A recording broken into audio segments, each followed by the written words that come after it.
മാറ്റങ്ങൾ കൊണ്ടുവരത്തക്ക ഒരു വലിയൊരു സ്വപ്നം തന്നെയാണ് സ്റ്റീഫൻ അവിടെ ഇന്ന് തുടക്കം കുറിച്ചിരിക്കുന്നത്. ഇന്ന് തുടക്കം കുറിക്കുകയാണെങ്കിലും കുറേ വർഷത്തെ ഹാർഡ് വർക്കും എഫേർട്ടും ഒക്കെ ഉണ്ട്.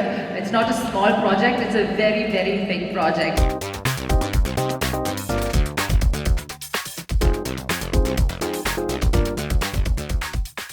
കലാകാരന്മാരെ എല്ലാവർക്കും അതൊരു ചെറിയൊരു ക്വസ്റ്റ്യൻ മാർക്കായി. അതുകൊണ്ടാണ് ഞാൻ വിചാരിച്ച് വേറെ എന്തെങ്കിലും ഒരു തൊഴിലും കൂടെ അല്ലെങ്കിൽ ഒരു പാസീവ് ഇൻകം എന്തെങ്കിലും ചെയ്യണമെന്ന് ആഗ്രഹമുണ്ടായി.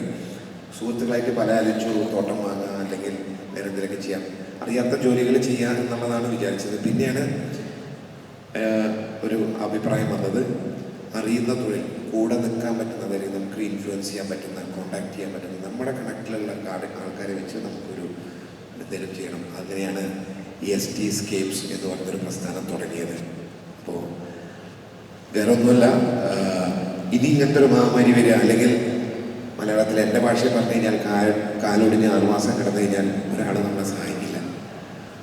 കൂടെ വീട്ടുകാരുണ്ടാവുന്നല്ലാതെ നമുക്ക് അന്നം തരാനോ നമുക്ക് സപ്പോർട്ട് തരാനോ. അപ്പോൾ എല്ലാ കലാകാരന്മാരും ഇങ്ങനെയൊക്കെ ചിന്തിച്ചു തുടങ്ങി. ഞാനും അതിൻ്റെ ചിന്തിച്ചു തുടങ്ങിയ ഭാഗമായിട്ടാണ് ഈ ഒരു ഇത്. എന്നെ സഹായിക്കാനും സപ്പോർട്ട് ചെയ്യാനും കണ്ടമാനക്കാരുണ്ട്. ഞാനതൊക്കെ ഇതിൻ്റെ കൂട്ടത്തിൽ ഞാൻ പറഞ്ഞു പോവാം. ഇന്ന് this is a great day for me, where stories come to life. കഥകൾ യാഥാർത്ഥ്യമാവണം, അതാണ് എൻ്റെ ഒരു ഏറ്റവും വലിയ സ്വപ്നം. നമ്മൾ ഒരു വിഷൻ കിട്ടി, ഒരു കഥ എഴുതുന്ന ഒരാൾക്ക് അല്ലെങ്കിൽ ഒരു സാങ്കല്പികമായിട്ടുള്ളൊരു ഒരു ഒരു വിഷൻ അദ്ദേഹത്തിന് കിട്ടിക്കഴിഞ്ഞാൽ അത് യാഥാർത്ഥ്യമാവണമെന്നുണ്ടെങ്കിൽ ഇങ്ങനൊരു സ്പേസ് ഇമ്പോർട്ടൻ്റ് ആണ്. അതിന് ടെക്നിക്കാലിറ്റി വേണം, അതിന് ആൾക്കാർ വേണം. അതുമാത്രം പോരാ, കൊച്ചിക്ക് എന്താണെന്ന് വെച്ചാൽ കൊച്ചിക്ക് ഇനിയും സാധ്യതകളുണ്ട്. എൻ്റെ അഭിപ്രായത്തിൽ അടുത്ത ഒരു 7 തൊട്ട് 10 വർഷത്തിനുള്ളിൽ കേരളത്തിൽ ഓസ്കാർ അവാർഡ് വരും. മലയാളികളായ ഡയറക്ടർമാരും സ്ക്രിപ്റ്റ് റൈറ്റർമാരും ഇങ്ങോട്ട് ഓസ്കാർ പോലുള്ള അവാർഡുകൾ കൊണ്ടുവരാനുള്ള എല്ലാ സ്കോപ്പുണ്ട്. കാരണം ആ ലെവലിലേക്കാണ് പോകുന്നത്. സിനിമ മാത്രമല്ല, ഗ്രാമി അവാർഡ്സ് വരാറുണ്ട്, ബിൽബോർഡ് അവാർഡ്സ് വരാറുണ്ട്. നമ്മുടെ കൊച്ചി അതിന് പ്രിപ്പയർ ആവണം. നമ്മളതിൻ്റെ പ്രിപ്പറേഷൻ്റെ ആദ്യത്തെ എൻ്റെ ഒരു പടിയാണ് ഈ ഒരു ഫ്ലോറ്, ഈ ഒരു വെന്യൂ. ഇതിന് പേര് എനിക്ക് വലിയ സ്വപ്നങ്ങളുണ്ട്. ഇവിടെ 100 മൈക്ക് വെച്ച് റെക്കോർഡ് ചെയ്യുന്ന അറ്റ്മോസ് ലിസണിങ് സിസ്റ്റം. അത് ഇതുവരെയും ഇന്ത്യയിൽ പോലും വന്നിട്ടില്ല. BBC ആണ് അത് ചെയ്യുന്നത്.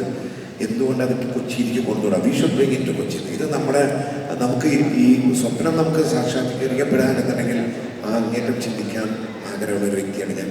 അപ്പോൾ അതിനുവേണ്ടി എൻ്റെ കൂടെ നിന്നിട്ടുള്ള ബഹുമാനപ്പെട്ട മന്ത്രി മുതൽ ഹൈബി മുതൽ എൻ്റെ കൂടെ നിൽക്കുന്ന എൻ്റെ സുഹൃത്തുക്കൾ, ഞാൻ ഏറ്റവും അധികം ഫോളോ ചെയ്യുന്ന, ആരാധിക്കുന്ന, ഞാൻ ഇഷ്ടപ്പെടുന്ന നമ്മുടെ മീഡിയ, ഇവരുടെയൊക്കെ സപ്പോർട്ട് ഉണ്ടെങ്കിൽ മാത്രമേ ഒരു കലാകാരൻ ഇങ്ങനെ പോകുള്ളൂ. എൻ്റെ കയ്യിൽ വലിയ പൈസ ഒന്നും ഉണ്ടായിരുന്നില്ല സത്യം പറഞ്ഞു കഴിഞ്ഞാൽ. പകുതി എത്തിയപ്പോൾ ഈ പണി നിർത്തേണ്ട സിറ്റുവേഷൻ വന്നപ്പോൾ എന്നെ കൈപിടിക്കാൻ എൻ്റെ സുഹൃത്തുക്കളുണ്ടായിരുന്നു. കാരണം ഞാനൊരു കലാകാരനാണ്. എൻ്റെ അച്ഛൻ ഗൾഫിലൊക്കെ ആയിരുന്നു. അച്ഛൻ്റെ ഒരു ബിസിനസ്സായിരുന്നെങ്കിലും അച്ഛൻ്റെ AC മെക്കാനിക്കാണ്. ഒരു പരിമിതിയിൽ നമുക്ക് നമ്മളെ സംബന്ധിച്ചിടത്തോളം. പക്ഷെ ആ മ്യൂസിക്കും ആ പാഷനും കൂടെ വന്നപ്പോഴാണ് എന്നെ വിശ്വസിച്ചിട്ട് എൻ്റെ കൂടെ ആൾക്കാർ നിന്നത്. അപ്പോൾ ദൈവത്തിനാദ്യം നന്ദി, എന്നെ പഠിപ്പിച്ച എൻ്റെ ഗുരുനാഥൻ ഇവിടെ ഉണ്ട്, ഗുരുനാഥന്മാർക്ക് നന്ദി, എൻ്റെ മാതാപിതാക്കൾക്ക് നന്ദി, കൂടെ നിന്ന നിങ്ങൾക്ക് എല്ലാവർക്കും നന്ദി. സംഗീതത്തെ സ്നേഹിക്കുന്നതിനുപരി മനുഷ്യനെ സ്നേഹിക്കുന്ന ഒരാളാണ് സ്റ്റീഫൻ. അദ്ദേഹത്തെക്കുറിച്ച് കൂടുതൽ പുകഴ്ത്തുന്നതല്ല, എനിക്ക് മനസ്സിലായ കാര്യങ്ങൾ ഞാൻ പറയുകയാണ്. അദ്ദേഹത്തിൻ്റെ ഫ്രണ്ട്സ് US എന്ന് പറഞ്ഞ മാധവൻ സാറൊക്കെ വന്നിട്ടുണ്ട്. അവരൊക്കെ വരണമെങ്കിൽ ഇതിൻ്റെ പുറകിലൊരു സ്നേഹം വേണം. ആ സ്നേഹവും പ്രാർത്ഥനയും എപ്പോഴും സ്റ്റീഫൻ ഉണ്ടാകട്ടെ ഞാൻ പ്രാർത്ഥിക്കുന്നു.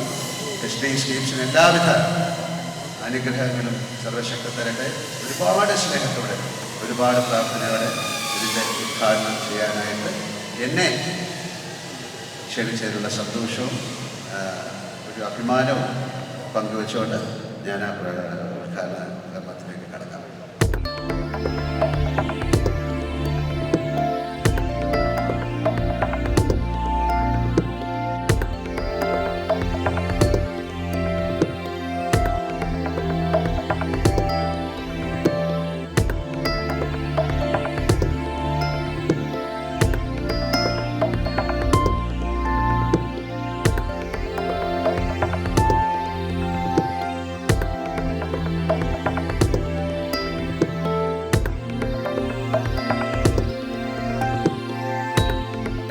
വലിയ സന്തോഷം. സ്റ്റീഫന് ഞാനൊക്കെ വിദേശത്ത്, രജനി ഞാനും സ്റ്റീഫനൊക്കെ ഒരു സമയത്ത് ഒരു അല്ലേ നമ്മൾ എത്ര സ്റ്റേജുകളിലായി ഇങ്ങനെ ഒന്നിച്ച് നിൽക്കുന്നതെന്നറിയാം. രഞ്ജിനി ആങ്കറി, ഞാൻ ഒരു സ്റ്റീഫൻ സൈഡിൽ നിൽക്കും, അങ്ങനെ ഒരുപാട് ഒരു കാലം മുഴുവൻ അങ്ങനെ ഉണ്ടായിരുന്നു. ഇപ്പോഴും ഇടയ്ക്കിടയ്ക്ക് കാണുന്നുണ്ട്.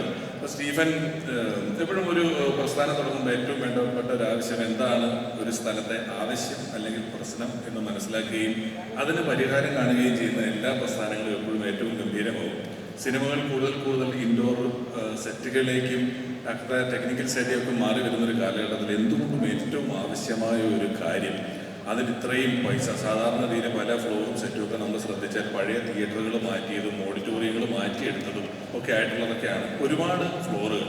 അതിനുവേണ്ടി ഇത്രയും പൈസ സധൈര്യം ഇൻവെസ്റ്റ് ചെയ്ത് നിൽക്കുന്നത് സ്റ്റീഫൻ്റെയും അദ്ദേഹത്തിൻ്റെ സുഹൃത്തുക്കളുടെയും രഞ്ജു ഉൾപ്പെടെ ഒരുപാട് പേര് എനിക്ക് വളരെ പ്രിയപ്പെട്ടവരാണ്. അവരുടെ ഒരു വലിയ ദീർഘവീക്ഷണത്തിൻ്റെ ഭാഗമാണ്. പിന്നെ പല ആവർത്തി പറഞ്ഞതുപോലെ സ്റ്റീഫൻ ഒരു വളരെ വർക്കോളിക് ആയിട്ടുള്ള ആളാണ്. സ്റ്റീഫൻ ഇപ്പോൾ നമ്മൾ ചെറിയ കാര്യങ്ങളൊക്കെ ചെയ്യുന്നതിന് ഒരു ബാക്ക്ഗ്രൗണ്ട് മ്യൂസിക് വേണം. അപ്പോൾ പലതും കോപ്പിറൈറ്റ് ഒക്കെ അടിക്കുന്നത് നമ്മൾ സ്റ്റീഫൻ അയച്ചു കൊടുത്തിട്ട് സ്റ്റീഫ ഇതിനൊരു പഴയ ഒരു കുഞ്ഞു മ്യൂസിക് ഇട്ട് തരുമോ?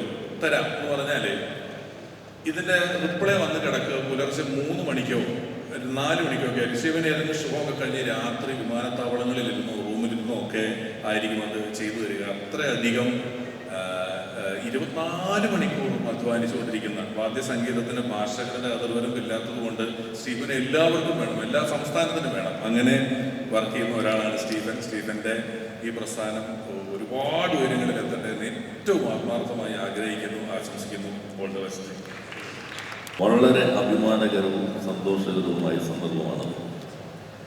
കളമശ്ശേരിയിൽ ഒരു കുറവുണ്ടായത് സ്റ്റുഡിയോ കൂടിയാണ്. അത് കേരളത്തിലല്ല, ഏറ്റവും വലിയ ഇൻഡോർ സ്റ്റുഡിയോ കളമശ്ശേരിക്ക് സ്വന്തം ആയതിൽ ഏറെ സന്തോഷം. അതിന് സ്റ്റീഫന് ഈ നാടിൻ്റെ പേരിൽ ഞാൻ പ്രത്യേകം നന്ദി രേഖപ്പെടുത്തുക. അദ്ദേഹത്തിൻ്റെ സ്വപ്നം തുടങ്ങിയ കാലം മുതൽ സംസാരിക്കാറുണ്ട്. അതിനോടൊപ്പം നിൽക്കാൻ കഴിഞ്ഞതിൽ ഏറെ സന്തോഷമുണ്ട്. ഇവിടെ ഇപ്പോൾ തൊട്ടപ്പുറത്ത് ഞങ്ങൾ വേറൊരു സ്വപ്നം പതുക്കെ നട്ടുമുളപ്പിക്കാൻ നോക്കുന്നുണ്ട്. അധികം വൈകാതെ അത് വരുമെന്നാണ് ഞാൻ പ്രതീക്ഷിക്കുന്നത്. ഇപ്പോൾ ഇവിടെ പറഞ്ഞല്ലോ, രഞ്ജിനിയും പറഞ്ഞു, സ്റ്റീഫനും പറഞ്ഞു, ഓസ്കാർ അവാർഡ് വരെ നാളെ ഇവിടെ വരാം. വ്യവസായ മന്ത്രി എന്നതിൽ എനിക്ക് വലിയ സന്തോഷം. ഓസ്കാറിലിരുന്ന് കാണുമ്പോൾ ആ ജഡ്ജസ് ഇടയ്ക്ക് സ്നാക്ക് കവർ പൊട്ടിച്ചിട്ട് കുറിച്ചുകൊണ്ടിരിക്കുന്നത് കൊല്ലത്തെ കശുവണ്ടിയാണ്. ഇത്തവണയാണെങ്കിൽ ഓസ്കാർ വേദി നമ്മുടെ പൂർണിമ അവർ ഡിസൈൻ ചെയ്ത കേരളത്തിൻ്റെ കൈത്തറി അവിടെ വരികയും ചെയ്യും. ഇനിയിപ്പോൾ ആകെ ഒരു സിനിമയും അത് വേണേൽ ഇങ്ങോട്ട് കൊണ്ടുവന്നാൽ ഇതൊന്നും അങ്ങോട്ട് കൊണ്ടുവന്നാൽ അപ്പോൾ അതിനെ കൂടി കഴിയട്ടെ എന്ന് ആശംസിക്കുന്നു.